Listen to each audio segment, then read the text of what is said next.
Today, Julie and I are going to visit the Nakamura residence. So the Nakamura residence was a typical wealthy farmer residence. It's like a classical Okinawan architecture. And so we're going to go in and see it today.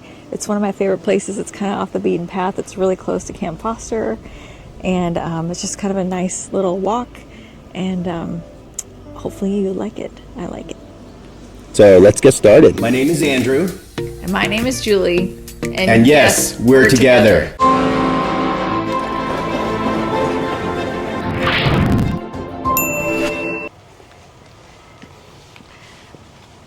So the entrance fee, according to the website, is 500 yen each. And right now, the dollar is really strong. We get 147 yen per dollar. So that's pretty incredible. The tour includes tea and a cookie, I think. Hi, two.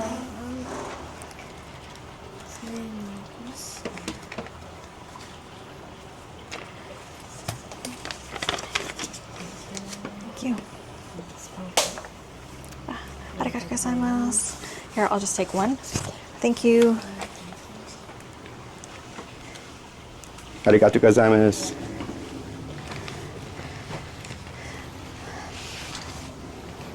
So they give you a little thing in English to give you an orientation of basically what they printed out what the website says. But that's good. But it also has a diagram of the house. I prefer and like all things water features, so when there's a pond, I must check it out. And This is true. a lot of algae, but there's some hyacinth, which is great pond plants, but they're actually an invasive species, so they grow everywhere. And there are no fish, so Oh man, sayonara. looking a little sad. So apparently the entrance is an angled entrance, and they believed that this entrance would keep evil spirits at bay. So it doesn't go straight to the front door because it's kind of angled. Does that keep out evil spirits? Then also there's the shisa dogs. No, I'm talking about that dragon-looking thing. Yeah, that's, I think, considered a shisa as well. So they also said that the way that these houses were constructed helped with the typhoons, keeping the houses, protecting the houses from typhoons.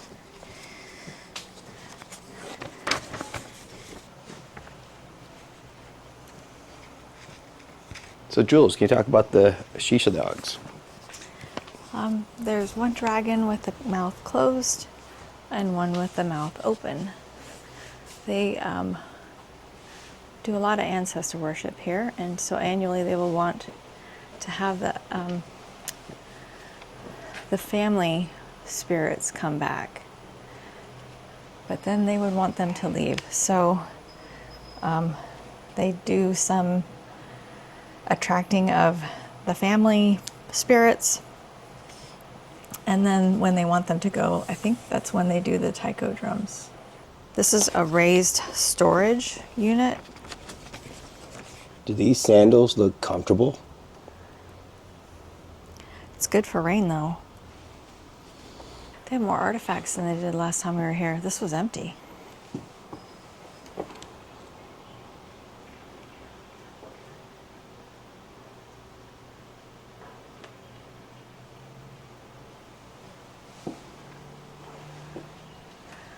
I think that was the original dragon, Andrew. So that looks like the dragon that's up here. So I wonder if that's... No, that's the original dragon. So the trees around here are over 250 years old. And they are ones that they intentionally planted around the house to help prevent damage to the house during the typhoons. But look at this. We have torrential downpours here, and they have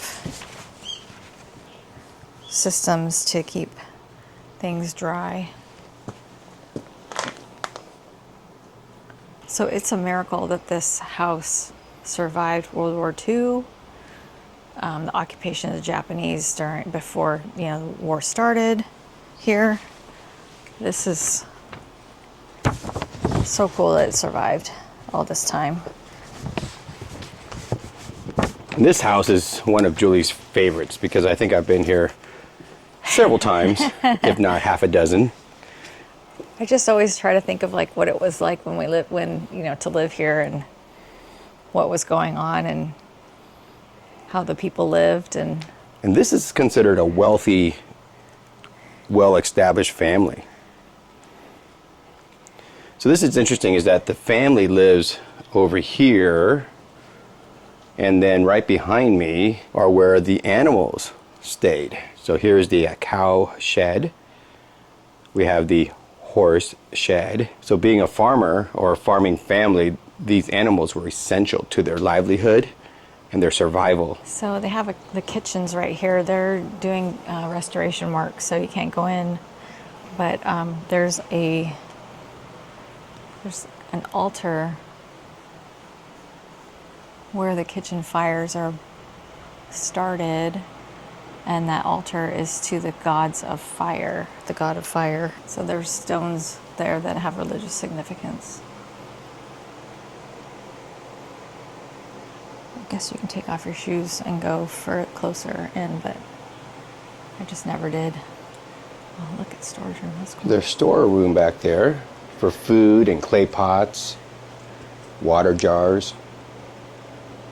Well, and they fermented a lot of stuff too.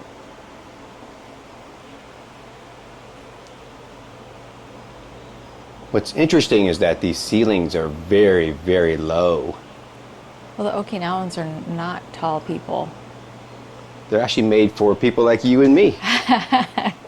We're a pair of shorts. Yes, definitely almost too low for me, but for people who are, any taller than 5'8", they're going to struggle walking through this house and living here. So Sherry Castle burned to the ground, I think. So they're being pretty proactive, I think, in preserving this house. And it looks like they've installed some things to prevent it from burning, which I think is a good idea. This must have been the well. Closed up.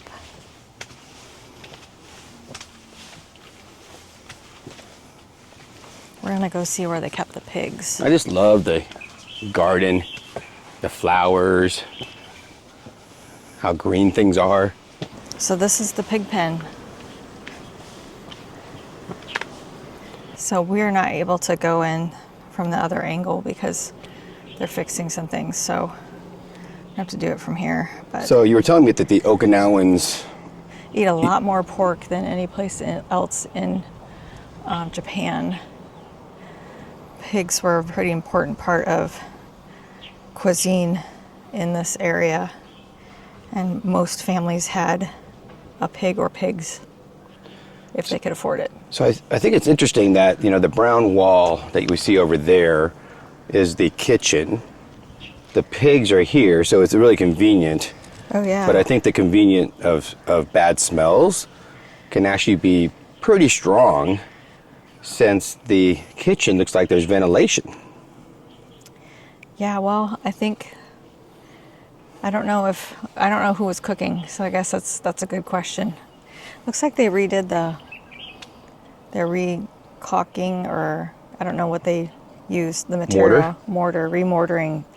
Yeah, so there's some those tiles. roof work here. This is older roofing and mortar work. And then over there. Just refreshing it. Yeah. Just keep it going for a long time. The Okinawans recognized in the 1950s this was a really, really special house. It took the Japanese government a little bit longer. They didn't recognize this house until the 1970s, but it's a neat place. And the really bizarre thing for me about this is it's just in the middle of a neighborhood. Like, you would never know, if you were even walking by, you wouldn't know that this place was here. You should show. Yeah, look at over there. There's a building that says Diego. Diego, yep. And then there's a construction. Yeah, high rise. It's just kind of wild. It's just, you And know, then- the neighbors are right there. And Then the neighborhood goes over here. And land is precious here in Okinawa. So, you know, we're literally on an island. So every acreage, every square footage is prime real estate. So this is amazing that they preserved this really old house. Part of history here, as Julie said, in the middle of highly densely compacted populated. living in Yeah. Okinawa.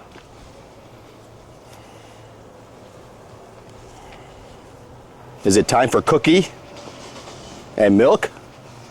It's green tea, I think. I know, I'm just joking.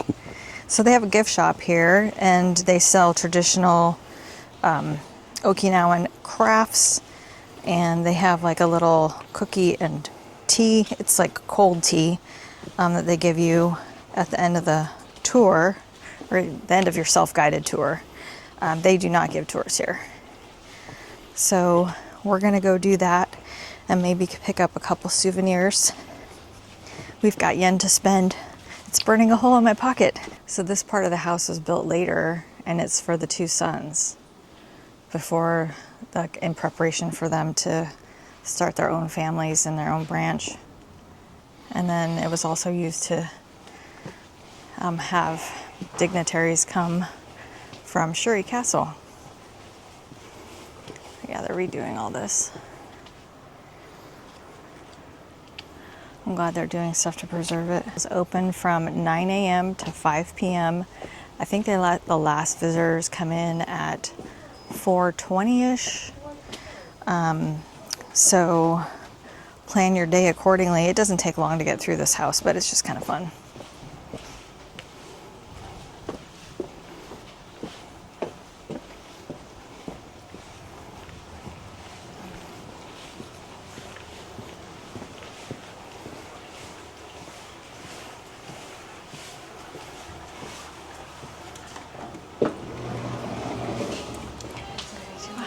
That's the Bingata method of that's native to Okinawa.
So apparently they don't offer complimentary tea nor cookies anymore, but We did get Shikwasa sparkling drinks. We purchased these at the cafe. The Shikwasa is a local Okinawan citrus fruit, and it's kind of like lemonade, refreshing. lemon and a lime had a baby. I don't know. Anyway, it's very good. It's yummy. They also have Shikwasa sherbet or something like that at the Blue Seal. Yummy. Check it out. Try it. It's so yummy. You might want to come on another adventure with us in Okinawa.